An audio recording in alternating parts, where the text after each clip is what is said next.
Hey, what's up, family? How y'all doing? I hope you're doing well. I got a little thought experiment. Nowadays, I mean, I don't know the whole situation because I'm here in Japan, but I be hearing a whole bunch of stuff coming from my homeland of America about racism and whatnot, and on the media, and then I attempt to go a little bit deeper than that with more independent news sources and things like that, and they say it's nowhere near as bad, which I believe. I believe it is nowhere near at all in reality near what it used to be like when my parents were little and when my grandparents was younger and all of this stuff. Ain't nowhere near that. Nowhere near that. It just ain't. It just ain't. Does it still exist? I think that's a stupid question because that's an obvious answer. That's like asking, like, does evil exist? Yeah. Yeah. Is the sky blue? Yeah. You know what I'm saying? But it's not a they problem. I hear a lot of people, I hear some people, I don't know, I hear people talk about they do this, they do that. Racism is not a they problem. I gotta try to get it to focus on my face. I'm using a little gimbal trying to stay focused. You know, production value, baby. Racism ain't a they thing. You know, it's a we thing. It's a us thing. It's our problem. We are the ones who do it. There ain't nobody else on this earth other than us humans that are capable of such an evil thing as racism, and such a stupid thing in fact is racism. There is no they. It's us. We do this to each other. You know what I'm saying? It's essentially just a repeat of Cain and Abel over and over again whenever it rears its ugly head. And so I was thinking something. You know, and I said at the beginning of this video, I want to give you a thought experiment, and maybe I spoke poorly. I'm not sure if this is not actually a thought experiment. It's just something I want you to think about, and that maybe makes it a thought experiment. I don't know. Y'all know I don't know how to talk properly. Anyway, in the description below, I'm going to link a video of, I think it's in the late 80s, I think. Maybe even the early bit of the 90s. I think it's the late 80s, though. I'm not sure. Of Ray Charles and Stevie Wonder performing together. And y'all may know, well, you know, Ray Charles and Stevie Wonder are two very, very, very famous black American performers. And I think their main feature about them is that they both were blind. Right. Stevie Wonder's still alive. I think he's 70 now. And Ray Charles, you know, passed away like, maybe, oh Lord, maybe over 10 years now. But they were both phenomenal performers and inspirations, not only as, you know, black performers, but also as visually impaired performers. You know, because I'm legally blind. I can see. It may look from the right side, but I'm touching my left eye. I can see through my left eye. Like, I can tell that there's like a blue bottle here, my thermos. I can tell that I have my magnifying glass, but for detail, I really can't see detail. And my right eye is considerably better, although with it, I'm still, like, you know, legally blind. But so that's kind of, you know, a thing. It's like, because I've always been afraid of losing my vision, you know, and I'm still scared of it because the world is, I mean, oh my gosh, the world is it's such a beautiful thing to just observe, you know what I'm saying? But to see Stevie Wonder and Ray Charles, are like, nah, man, we got this, we good, you know what I'm saying? It's an inspiration, it's an inspiration. So I want y'all to check that out and kind of see how loved those two are. You know, even though Ray Charles passed away, he's still beloved by millions of people. So just watch and see how loved they are.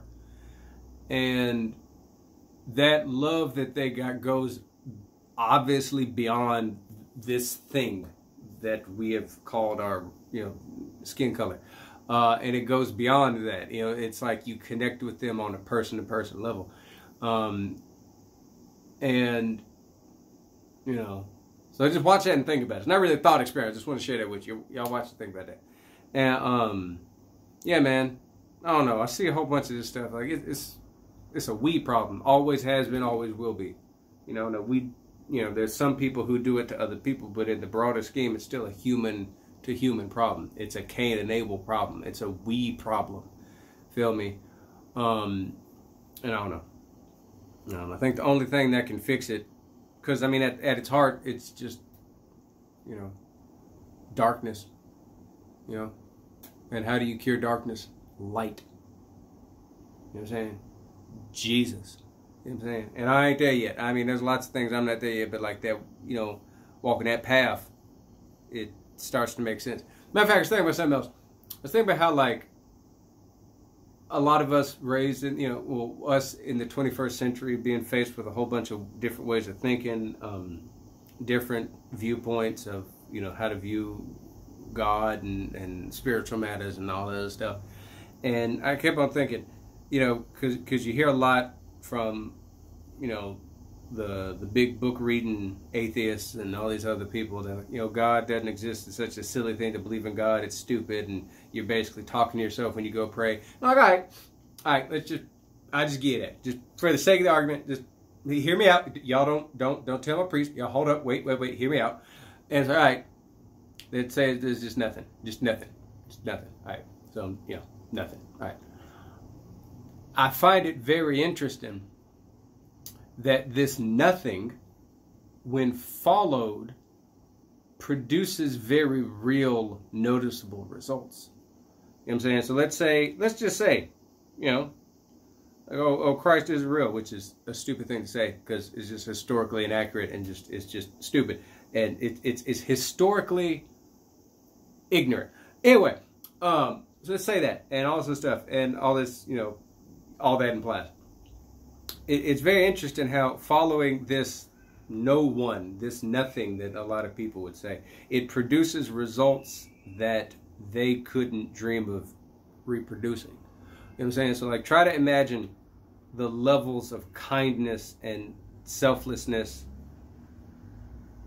that the Christian exudes. I find it very hard for this to be duplicated to the same degree elsewhere, and in the exact same way. You know what I mean? Because of course there are other religions that speak of kindness and things like that, but the purpose for being kind is kind of slightly different. So I mean, you can get similar results, but it's not the exact same because the purpose behind why you're doing it is a little bit different. But anyway. So, I don't know. Y'all know what I'm talking about? Y'all know what I'm trying to say? It's like, I'm sure a lot of us get those moments of like confusion and doubt. I've talked about it before in other videos. And it's kind of like my mind doesn't understand a damn bit of this stuff, right? Because I'm a real, like, borderline, I need help, simple person, you feel me? And I'm just like, I panic and all this stuff. Y'all know what I'm talking about there. But the thing is like, when I keep trying to follow this path that Christ said, okay, do this, right? And I try not to think about it too much. And I'm just like, okay, just because I'm not at that level, like that's like saint level. I ain't there. I'm like right down there. I'm on basement level 1. You feel me? And I'm just like, okay, shutting up when I want to yell at somebody. Helping somebody that I don't know just to help them, not being a constant glutton, trying to set aside some time to pray and be peaceful and communicate to God. Following these steps have real results. You know what I'm saying? This stuff works. Up here I don't get it. You know what I mean? But in here, it's kind of like, oh, this kind of makes it works. You know what I'm saying? I ain't gonna say it makes sense because sometimes it don't make sense. Like the saints, like the apostles, when they saw the stuff that Jesus did, it didn't make no sense to them. But they were like, bruh, yo, you know what I mean? Anyway, I love y'all. One of y'all down below translate what I'm trying to say, because I'm sure. Oh, I gotta move my thing down. Are we good? We're good. Is it? Hold on. My thing don't focus. Oh, here we go. So yeah, sorry. So one of y'all translate what I'm trying to say, because y'all know I'm stupid. I don't know nothing. This is weird. Hold on. All right, there we go. So yeah, you know, hope y'all figure out what I'm trying to say. Anyway, love y'all. Stay safe. Stay prayerful, and just be good to people. Be good to people, because I think a lot of stuff that's going on, man, folks' hearts is getting hardened, and we Orthodox need to be out there showing folk that no, this love is real, this kindness is real. There are people who will be incredibly loving to you just because you exist. You feel me? I think we need to make a bigger voice now. We Orthodox Christians need to be louder in our love. Like one of my friends said, I will, forgive the word, one of my friends said, I will love the shit out of you. You know what I'm saying? So I think we need to do that and show that, like, no, this love is real. You know what I'm saying? You may not intellectually be able to, or, you know, be able to comprehend all of it, but the love, you'll get that. You know what I mean? I don't know what I'm saying. I'm stupid. Don't listen to me. Anyway, love y'all. Bye.